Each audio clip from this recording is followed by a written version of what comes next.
I had gotten there right after the first wave of violence, and then for some reason, sometimes I think I should have stayed more, or I wanted to stay more. It's gotten to a point where you're kind of jealous of the people that got hurt, because you want to get hurt as well. You know, you wanted to be there on the front lines, but everyone's got a role to play, and sometimes presence is just enough.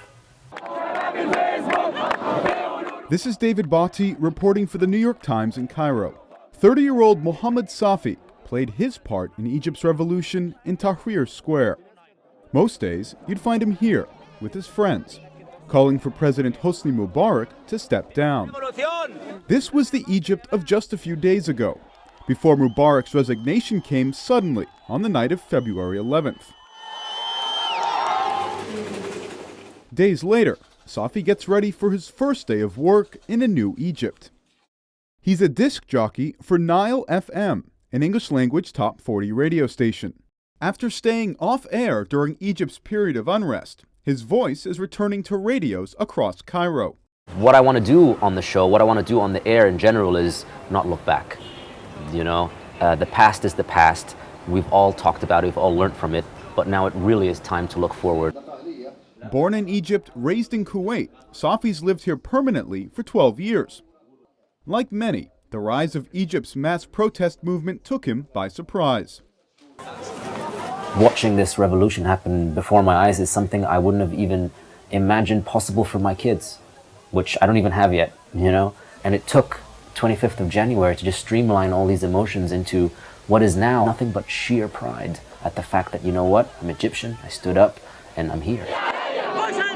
Well, the main chance that they're doing out right now is basically Irhal, which is go, we don't want you anymore.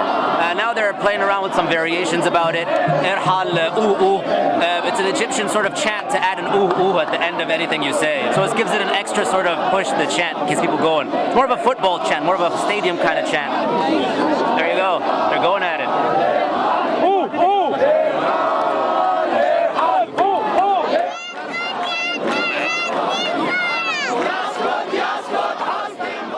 On, I think it was last Tuesday, that day I chanted harder than I ever did before behind a girl that could have been no older than 6, 7, 8. And she was just on her dad's shoulders, and she was just screaming things like, down with Mubarak and down with the regime. And she was really looking at me, you know, throughout. She was, and I kind of had this connection with her, and it was more like, you know what, little girl, you're going to be all right. It's going to be all right. You're going to grow up, and you're going to vote for your president. You're going to vote for your parliament, you know, and it made me happy. We've been a country that hasn't been allowed to practice politics or practice open dialogue for the past God knows how long, at least 30 years. So it's going to be an effort getting people to learn how to communicate with each other, talk with each other, and practice politics and play the game. As many of Tahrir's protesters return home, for Safi, it's out the door and on to work. A new Egypt needs a new radio playlist, and Mohamed Safi knows just what to do. I'm gonna spin out lots of Break On Through. I'm gonna spin out some 5 to 1 by the Doors. Definitely some Wind of Change by the Scorpions.